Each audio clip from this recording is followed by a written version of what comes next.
I should have known something was wrong when Aston insisted we host the annual family reunion at our house this year. He never cared for these gatherings before, always finding excuses to work late or schedule business trips that conveniently coincided with family events. But there he was, arranging the catering and even picking out the tablecloths. My name is Sophia, and this is the story of how my husband's betrayal became his ultimate downfall. The day started perfectly, almost too perfectly. Sunshine streamed through our floor-to-ceiling windows, highlighting the elaborate spread of food on our dining room table. Family members trickled in, bearing dishes and warm hugs. My sister Addison arrived early to help, eyeing Aston suspiciously as he flitted around the house with uncharacteristic enthusiasm. "Something's off with him," she whispered, helping me arrange wine glasses. "He's never this involved." I nodded, my stomach churning. "I know." The first sign of trouble came when my cousin Annalise arrived. She wore a red dress that seemed inappropriate for a family lunch, her smile a touch too bright as she air-kissed my cheeks. "Sophia, darling, the house looks amazing as always," she gushed, but her eyes were already scanning the room for someone else. I watched as Aston's face lit up when he saw her, a micro-expression that would have been imperceptible to anyone who hadn't spent 10 years memorizing every detail of their spouse's face. My father, Leonardo, was in the middle of his usual speech about family values when Aston clinked his glass, standing up with that smug smile I'd grown to hate over the past few months. "I have an announcement to make," he said, his voice carrying across our suddenly silent dining room. 20 pairs of eyes turned to him, including mine. "I believe in honesty, and it's time for me to be honest with everyone here." My hands grew cold around my wine glass. I knew what was coming, had known it was coming for months, but that didn't make it any easier. "Annalise and I are in love," he declared, reaching for her hand across the table. "We've been seeing each other for the past year, and we've decided to be together openly. Sophia and I are getting divorced." The silence that followed was deafening. I could feel everyone's eyes shift from Aston to me, waiting for the breakdown, the screaming, the tears. My mother, Valentina, half rose from her chair, ready to comfort me. Instead, I took a slow sip of my wine and set the glass down carefully. "Is that all?" I asked, my voice steady. Aston's triumphant smile faltered. This wasn't the reaction he'd expected. "Sophia?" he started, his tone condescending. "I know this must be shocking." "Not really," I interrupted, standing up. "Though I am curious about one thing, Annalise. Did he promise you a share in the business? Because that might be a bit complicated now." Annalise's perfectly manicured hand tightened around Aston's. "What do you mean?" I smiled, reaching for my phone. "Oh, you'll find out soon enough. But please, don't let me stop you two from celebrating your grand announcement. I'm sure you have plans." "Sophia," my father started, his face red with anger. But I held up my hand. "It's fine, Dad, really." I turned to address the stunned room. "I apologize to everyone for this unexpected entertainment. Please, enjoy the food. I need some air." As I walked out onto our terrace, I heard chairs scraping and voices rising. Addison followed me out, wrapping an arm around my shoulders. "You knew," she said. "It wasn't a question." "For months," I confirmed, pulling out my phone and sending a quick text to Jesse, my lawyer. "And I've been preparing." "Preparing for what?" she asked, just as my phone buzzed with Jesse's response. I showed her the message. "All documents are ready. Operation Karma is go." "Sophia," Addison breathed, "what have you done?" I could hear Aston inside, his voice raised as he tried to maintain control of the situation that was rapidly spiraling away from his carefully orchestrated plan. Through the window, I watched as Annalise touched his arm possessively, already marking her territory. What have I done? I echoed, a smile playing at my lips. I've simply made sure that Karma has an excellent lawyer, big sister. And trust me, she's about to be one hell of a bitch. The look of confusion on Addison's face slowly transformed into understanding, then admiration. Behind us, the family chaos continued to unfold, but for the first time in months, I felt perfectly calm. Aston thought he was destroying my world today. He had no idea he'd just walked right into mine. The morning after the reunion disaster, I sat in Jesse's office, watching him sort through the stack of documents I'd been collecting for months. My friend Shanice perched on the leather armchair beside me, scrolling through messages from family members still reeling from yesterday's events. 37 texts asking if you're okay, Shanice announced, shaking her head. And one very nasty one from Annalise calling you an ice queen. Should I respond to any of these? No need, I replied, focusing on Jesse as he pulled out a particular file. Let them talk. Jesse adjusted his glasses, spreading papers across his mahogany desk. Everything's in order, Sophia. The timing couldn't be better, actually. Aston signed the last transfer documents 3 days ago, thinking they were routine business paperwork. Show me again, I said, leaning forward. He pointed to Aston's signature, bold and careless at the bottom of each page. These give you controlling interest in all 3 subsidiaries. He was so busy planning his grand announcement that he didn't even read what he was signing. The memory of how I discovered the affair flooded back.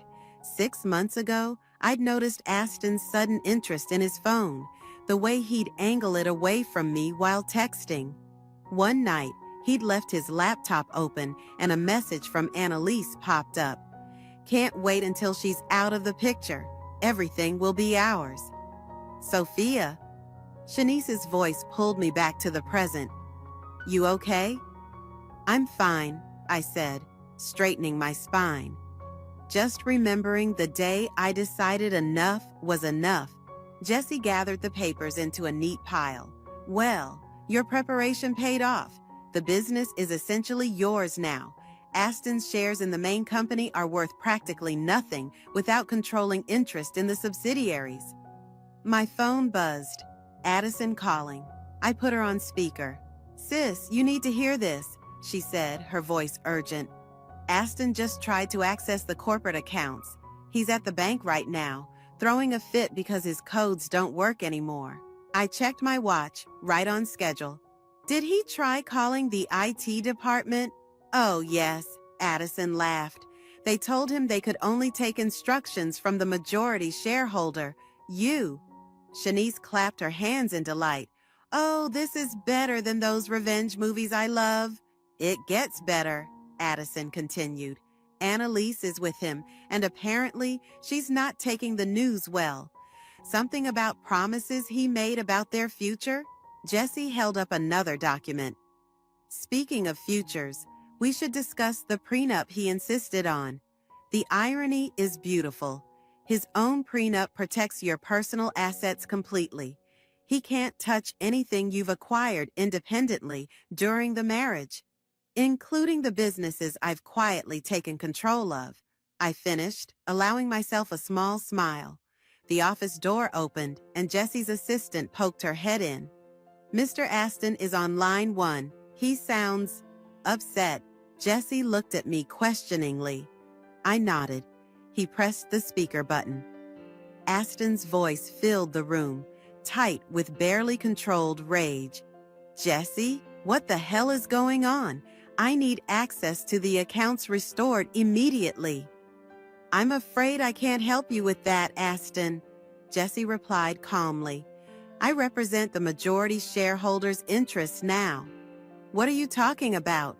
I own those companies. Actually, I spoke up, you don't.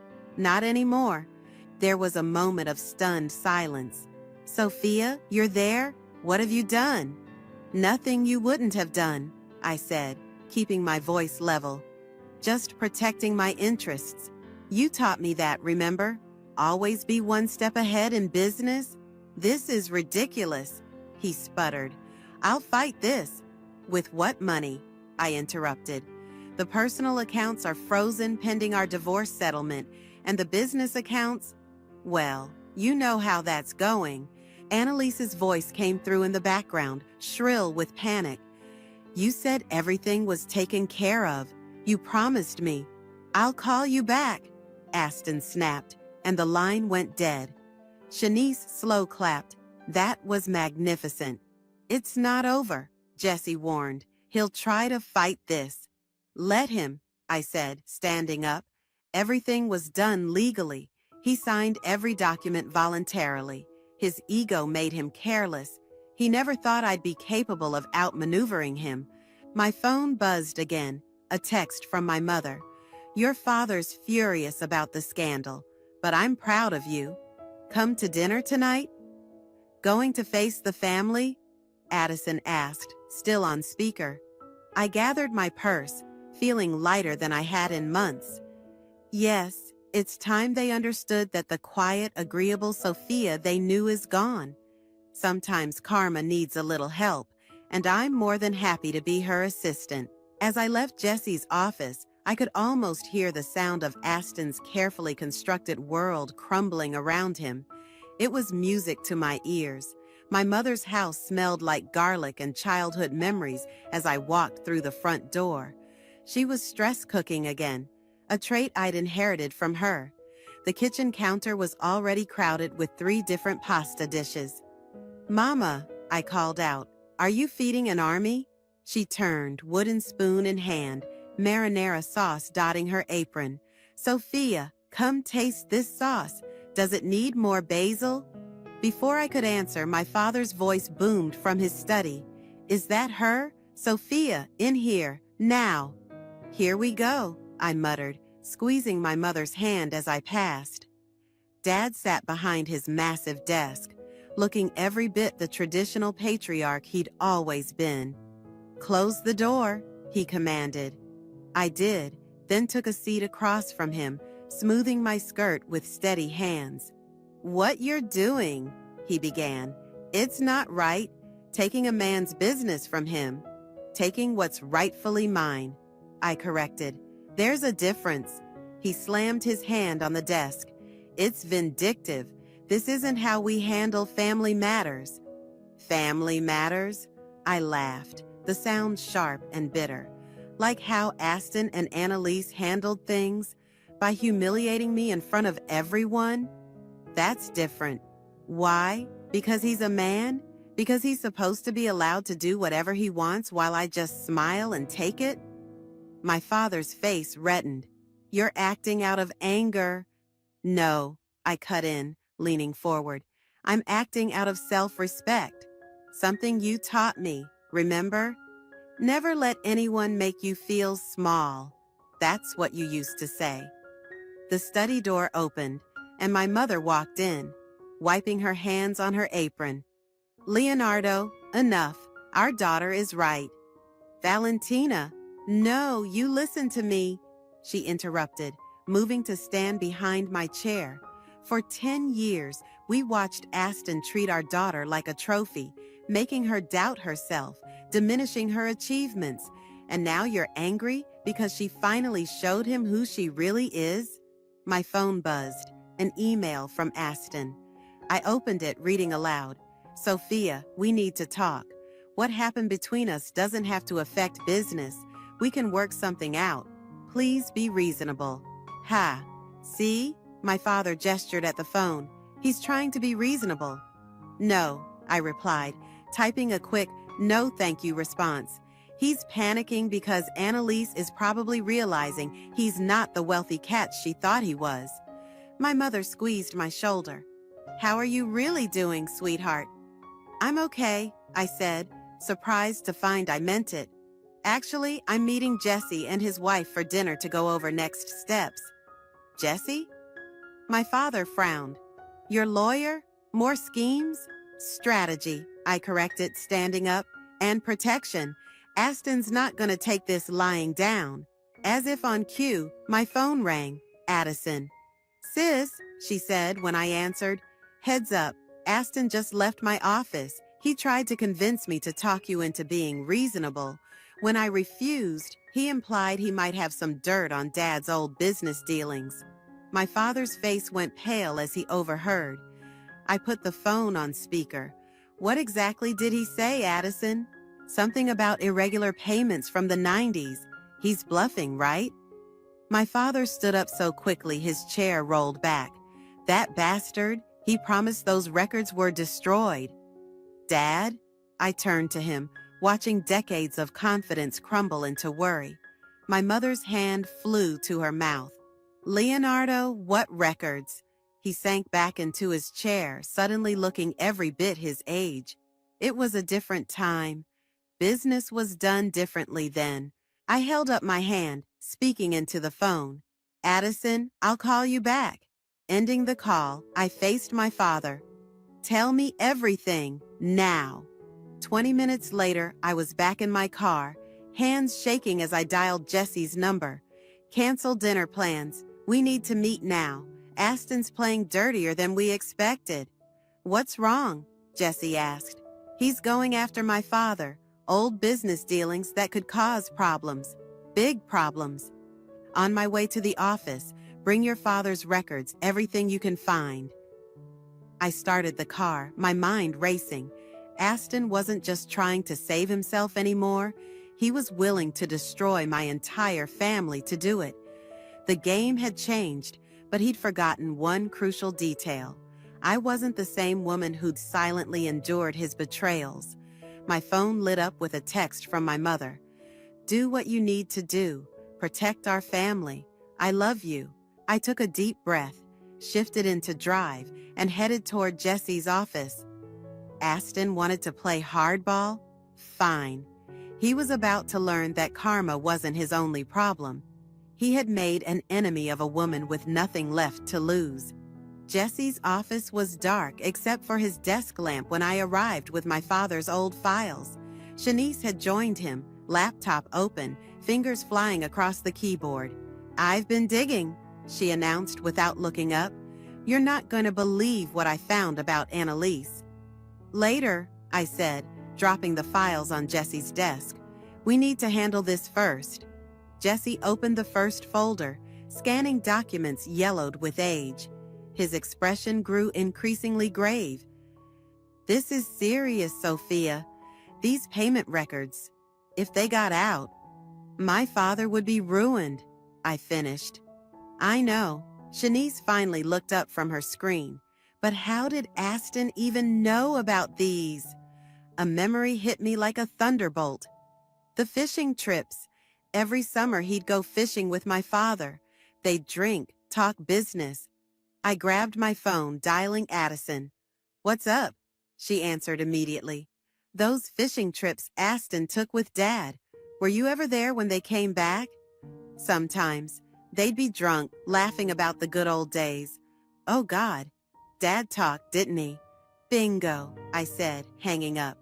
Jesse was already organizing the documents into piles. Okay, we need to... His office door burst open. Annalise stood there, mascara streaked down her face. You bitch, she spat at me. You've ruined everything. Shanice stood up, moving between us, but I waved her off. Please enlighten me about how I ruined your perfect plan to steal my husband and my money. He was never supposed to be poor, she shrieked. This isn't what we planned. I leaned forward. We? Annalise's face went white. She stumbled backward, but Shanice was faster, closing the door behind her. Sit down, I commanded. Tell me everything. I don't have to... Actually, Jesse interrupted. You do, because right now you're an accomplice in attempted corporate theft. So sit down. She collapsed into a chair, her designer dress wrinkled, her perfect image cracking. It wasn't my idea. Start talking, I said. Marcus started it, she whispered. Marcus, the name hit me like a slap. Your ex-husband? She nodded miserably. He knew about Aston's gambling debts. Said if I could get Aston to leave you, to transfer the business assets before the divorce. The gambling debts? Jesse asked sharply. Underground poker games, high stakes. He owes a lot. My phone buzzed. A text from Aston. Last chance. Meet me tomorrow at noon. The cafe where we had our first date. Or Daddy's secrets go public. I showed the message to Jesse, who smiled for the first time that night. Perfect. He's desperate. Shanice turned her laptop around. Speaking of desperate, look what I found. Emails between Marcus and Annalise, planning everything, including how to blackmail your father if things went wrong. Annalise burst into tears. I'm sorry. Marcus threatened to reveal my own secrets if I didn't help. I never wanted... Save it, I cut her off. Here's what's gonna happen. You're gonna tell me everything about these poker games. Names, dates, amounts, everything. I can't. These people are dangerous. More dangerous than me? I asked quietly. Because right now, I'm the only thing standing between you and fraud charges. She stared at me for a long moment, then reached for her phone with trembling hands. I have pictures from when I followed him one night. The location, the people there. Jesse examined the photos. This is perfect. These games are illegal. If the authorities were to receive an anonymous tip, Aston would be ruined, Shanice finished. No, I said, standing up. First, we meet him tomorrow. Let him think he's winning. Then we destroy him completely. What about me? Annalise asked in a small voice. I looked at my cousin, this woman who tried to take everything from me, now broken and afraid. You're going to help us. Consider it your redemption arc. And Marcus? Oh, I smiled. He'll get exactly what he deserves. Jesse, draft up immunity paperwork for Annalise. Shanice, get those emails ready. Tomorrow at noon, we're having a very interesting coffee date. As Annalise signed the papers, Jesse quickly prepared. My phone lit up with another message, this time from my mother. Remember what I taught you about forgiveness?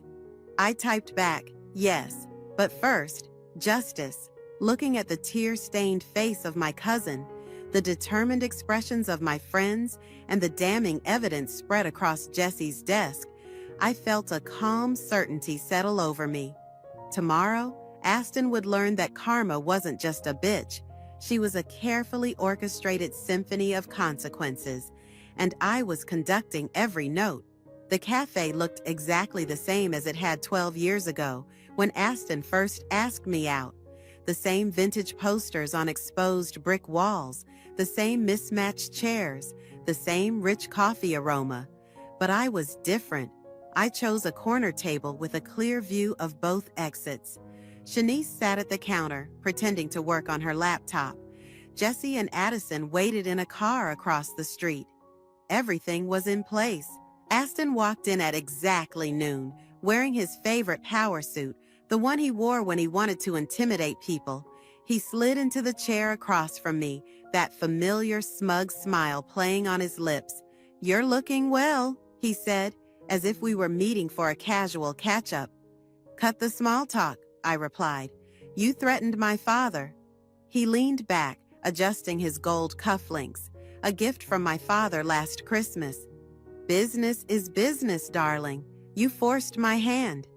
Like you forced Annalise's hand? His smile faltered for a split second. What are you talking about? I pulled out my phone, playing a recording. Annalise's voice, tearful but clear, detailing the scheme with Marcus, the gambling debts, everything. The color drained from his face. You're bluffing. Am I? I slid an envelope across the table. These are copies of your IOUs from the poker games. Quite a sum you've racked up. I wonder what the gaming commission would think. You wouldn't dare, he hissed, but his hands shook as he opened the envelope. Try me. Oh, and before you think about those documents about my father, I pulled out another envelope. Turns out the statute of limitations expired 3 years ago. But your gambling debts? Those are very current. He gripped the table's edge. What do you want? Sign these. I produced a stack of papers. Full divorce settlement. You walk away with your personal assets. What's left of them? No alimony, no claims on the business. And if I don't? Then in about, I checked my watch, 30 minutes, an anonymous tip about illegal high-stakes poker games reaches the authorities. With proof. His face contorted with rage. You vindictive? Careful? I interrupted. Think very carefully about your next words. The cafe door chimed. Annalise walked in, followed by Marcus. Right on schedule. What is this? Aston demanded, half rising. Sit down, Marcus ordered, his voice low. We need to talk about the money you owe me. Aston's face went from red to white. You told her? She told me everything, I said. How you borrowed money from Marcus to cover your gambling debts. How you promised him a piece of the business once you married Annalise and took control. One problem, though, it was never your business to give away. You set me up, Annalise said, tears in her eyes. Used me to get to Sophia's money. Made me betray my own family. Marcus stepped closer to our table. I want my money, Aston. Now. I don't have it, Aston stammered. Then sign the papers, I said, pushing them toward him. Walk away clean. Start fresh. His hand trembled as he reached for the pen. This isn't over. Actually, it is. I nodded to Shanice, who pressed send on her laptop. Those emails you and Marcus exchanged about the scheme? They're now in the possession of every board member. Your reputation in the business world is finished. He scrawled his signature across each page, desperation replacing arrogance in his eyes. You've thought of everything, haven't you? I learned from the best, I replied, standing up. You always said business was about staying one step ahead. As I gathered the signed papers, Marcus grabbed Aston's arm. We're going to have a private conversation about payment plans. Sophia, Aston called as I headed for the door. I'm sorry, I never meant, save it, I cut him off. You're only sorry you got caught. Goodbye, Aston. Outside, Jesse and Addison were waiting. Did he sign? Jesse asked. I handed him the papers. Every page. How long until it's official? I'll file them today. By next week, you'll be free. Addison hugged me tight. You did it, sis. My phone buzzed. A message from my mother. Is it done? I typed back, yes. Family dinner tonight? Her response came immediately. Of course, your father's making his famous lasagna. Says he's never been prouder of you. Looking back through the cafe window, I watched as Aston withered under Marcus's quiet threats. Annalise caught my eye and mouthed, "Thank you," before slipping away. Ready to go? Addison asked. I took one last look at the cafe where my story with Aston had begun and where it had just ended. More than ready, it's time for a new chapter. As we walked away, I heard Aston's desperate voice floating through the open window, pleading with Marcus, but I didn't look back. Karma had finally caught up with him, and I had a family dinner to attend. The boardroom fell silent as I walked in, heels clicking against the polished floor. 12 pairs of eyes followed my movement to the head of the table, Aston's former seat. My seat now. Good morning, I said, placing my laptop down. Shall we begin? Harold, the oldest board member, cleared his throat. Ms. Sophia, given the unusual circumstances of your acquisition, you mean how I legally obtained controlling interest while my husband was busy planning to steal it through his mistress? I smiled pleasantly. Those circumstances? Nervous laughter rippled around the table. Before Harold could respond, the door burst open. Aston stormed in, looking considerably less polished than usual. His suit was wrinkled, his eyes bloodshot. This meeting can't proceed, he announced. I'm contesting the transfer of shares. I didn't even look up from my laptop. Security, please escort Mr. Aston out. You can't do this. He slammed his hands on the table. These people need to know what kind of woman you really are. Now I did look up. You mean the kind who caught her husband trying to embezzle company funds to pay off illegal gambling debts? The room went deadly quiet. Aston's face turned purple. That's right, I continued, pulling up documents on the projector screen. Let me show everyone exactly what kind of person I am, and more importantly, what kind of person you are. Spreadsheets filled the screen, detailed records of Aston's underground poker losses, followed by suspicious transfers from company accounts. I've already reported these discrepancies to the proper authorities, I announced. The company will cooperate fully with their investigation. You're lying, Aston sputtered, but his eyes told a different story. The boardroom door opened again. This time, 2 security guards entered, followed by Jesse and, to everyone's surprise, Annalise. Actually, Annalise said, her voice shaking slightly, she's not. I've already given my statement to the investigators about everything, the gambling, the theft, the plan to take over the company. Aston lunged toward her. You treacherous! The security guards caught him before he could reach her. As they dragged him toward the door, he shouted, Your fathers know better. Tell them about his dirty dealings. My father, I said calmly, has already disclosed his past irregularities to the board's ethics committee. Unlike you, he's taken responsibility for his actions. Harold stood up. I moved to formally recognize Sophia as CEO and chairperson, effective immediately. Seconded, called out Maria, the youngest board member. I've seen enough. The vote was unanimous. As the security guards finally managed to remove Aston, his threats echoing down the hallway, I pulled up the next item on our agenda.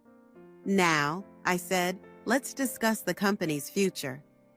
2 hours later, I stood in my new office, Aston's old office, staring out at the city skyline. Jesse entered with a stack of papers. The authorities want to interview you tomorrow about Aston's financial activities, he said, and Marcus has apparently skipped town. Good, I replied. One less problem to deal with. My phone rang. Addison. Sis, you need to turn on the news, right now. I grabbed the remote, switching on the office TV. There was Aston, being led out of his favorite underground poker club in handcuffs, along with several other players and the club owner. Anonymous tip, Jesse said with a small smile. Imagine that. Shanice burst into the office, waving her phone. Have you seen? It's everywhere. Social media is blowing up. How's Annalise holding up? I asked. Better, Shanice replied. She's in therapy, says she wants to make amends. The office door opened again. My parents this time. My father looked at the TV, then at me. I was wrong, he said simply. You handled this exactly right. My mother squeezed his hand. We both underestimated you, sweetheart. It won't happen again. Another news alert flashed across the screen. Local business tycoon arrested for fraud and illegal gambling. More arrests expected. You know, Jesse said, for someone who just took down her cheating husband, exposed a criminal gambling ring, and became CEO of a major company, you seem remarkably calm. I turned away from the TV, facing my family and friends, the people who had stood by me through everything. That's because for the first time in years, I feel completely in control, I said. No more pretending, no more compromising who I am. My phone buzzed with a text from Annalise. Thank you for giving me a second chance. I won't waste it. Looking around at my supporters, at the empire I'd protected, at the future I'd secured, I finally allowed myself to feel the full weight of my victory. Karma hadn't just helped me survive. She'd helped me thrive, and this was just the beginning. The courthouse steps were crowded with reporters when I arrived for Aston's arraignment. 3 months had passed since his arrest, and the media circus hadn't died down. Ms. Sophia, any comment on your ex-husband's plea deal? How does it feel to be the youngest female CEO in the industry? I walked past them, Addison and Jesse flanking me like bodyguards. Inside, the marble halls echoed with whispers as we made our way to courtroom 3. You don't have to be here, Addison whispered. The prosecutor can handle this. I want to see his face, I replied. I need to. The courtroom doors opened, and there he was, Aston, in an orange jumpsuit, hands cuffed. Gone was the designer suit, the arrogant smile, the perfectly styled hair. He looked small. All rise, the bailiff called out. As the judge entered, I caught movement in my peripheral vision. Annalise slipped into the back row, wearing dark sunglasses despite being indoors. Our eyes met briefly, and she gave a slight nod. In the matter of the state versus Aston, the judge began. The proceedings moved quickly. The prosecutor outlined the charges: fraud, embezzlement, participation in illegal gambling operations. Aston's lawyer, a far cry from the prestigious firm he once used, looked defeated before he even spoke. Your Honor, my client wishes to change his plea to guilty on all counts. A murmur rippled through the courtroom. Aston's shoulders slumped. Very well, the judge said. Mr. Aston, please rise. As Aston stood, he turned slightly, his eyes finding mine. For a moment, I saw a flicker of the man I'd married, but it vanished as quickly as it appeared. Before I accept your plea, the judge continued, do you wish to make a statement? Aston cleared his throat. I'd like to address my ex-wife. The judge nodded. I sat straighter as Aston faced me fully. Sophia, his voice cracked, you were right about everything. I thought I was smarter than everyone else. I thought I could take whatever I wanted. But you beat me at my own game. And the worst part is, you did it legally, perfectly. Everything I taught you about business, you used against me. Is there a point to this? The judge asked. Yes, Your Honor. I'm trying to say, I'm sorry, not just for the crimes, but for underestimating you, for betraying you, for thinking you were just a trophy wife who wouldn't fight back. The prosecutor stood.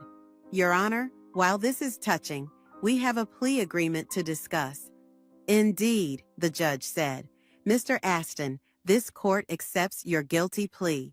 Based on the agreement reached with the prosecution, you are hereby sentenced to 5 years in federal prison with an additional 3 years of supervised release. As the judge continued listing the terms, including restitution payments, my phone buzzed. A message from Marcus's former poker dealer. Boss, you were right. Found the offshore accounts. Sending details now. I forwarded it to Jesse without looking at him. We'd discuss it later. The bang of the gavel brought my attention back to the proceedings.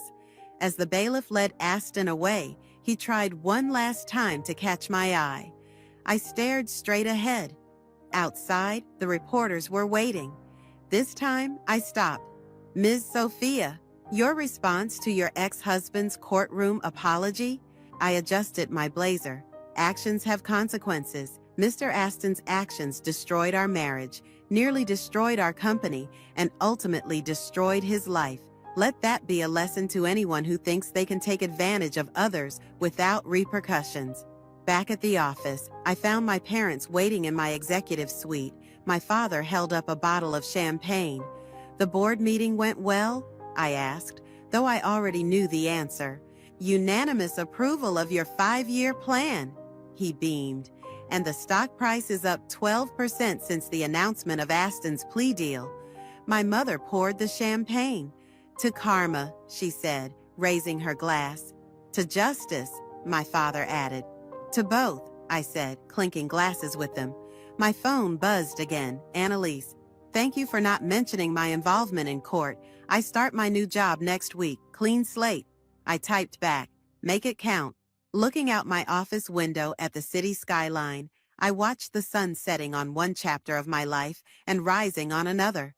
The company was thriving, Aston was facing justice, and Earth to Sophia.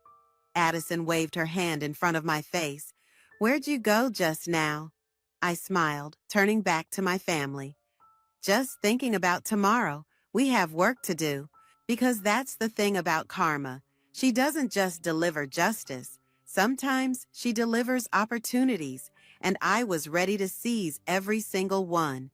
The autumn breeze carried the scent of coffee and fresh pastries as I unlocked the door to my old cafe, our old cafe. The realtor had called yesterday with the news.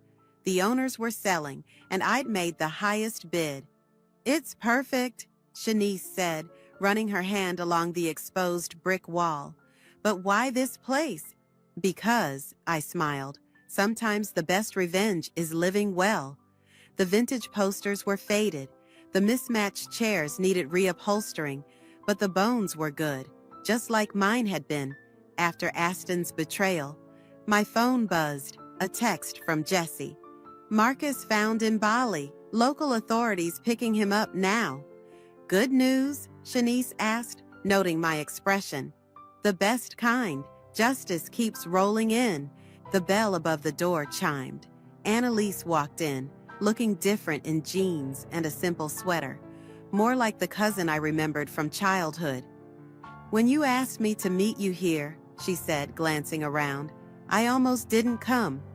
But you did. I pulled out a chair. Sit, we need to talk. She sat, fidgeting with her sleeve. I heard about Marcus, the authorities. Found him, I finished. He'll face charges, but that's not why I asked you here.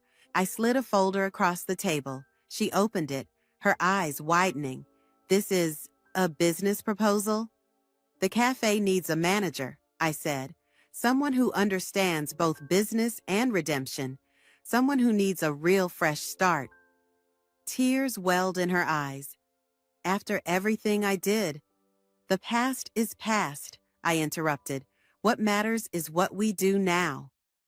The door chimed again. My parents entered, followed by Addison and Jesse. Well? My father asked, looking around. Is it official? I held up the keys.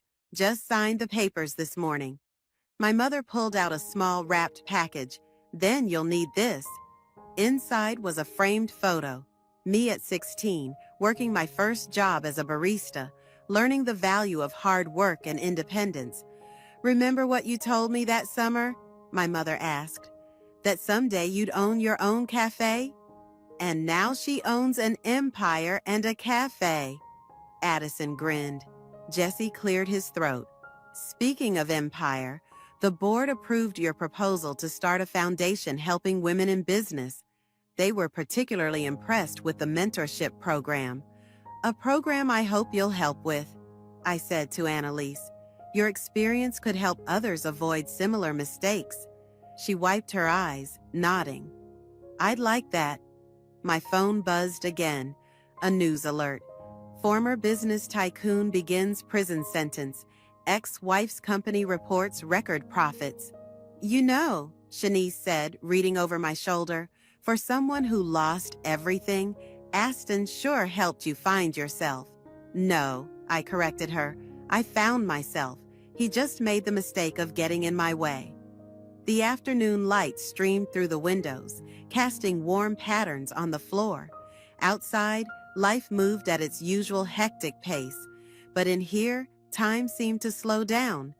To new beginnings, my father raised an imaginary glass. And old wisdom, my mother added. Actually, I said, moving behind the counter, this old place still has a working espresso machine. Let me make us some real drinks to toast with. As I worked the familiar machinery, muscle memory taking over, I caught glimpses of my reflection in the chrome surface. The woman staring back wasn't the same one who'd once sat here, accepting Aston's first dinner invitation. She was stronger, wiser, more complete. I served the drinks, lattes with perfect foam hearts on top, just like I used to make, and raised my cup. To karma, I said, who taught me that revenge isn't about destroying others. It's about rebuilding yourself. To family, Annalise added softly, who gives second chances. To justice, Jesse raised his cup, served both hot and cold. We laughed, and in that moment, I felt the last pieces click into place. The empire I'd protected would thrive, the cafe would become something new and beautiful, and the foundation would help other women find their strength. As for Aston, he was just another lesson learned, another chapter closed. The real story had always been about me, about finding my power, my voice, my path. The bell chimed again as new customers wandered in, drawn by the lights and warmth. I stood behind the counter where my journey had truly begun, ready to write the next chapter on my own terms. Because sometimes karma doesn't just balance the scales, she helps you build something better from the ashes of what was lost, and that's the sweetest revenge of all.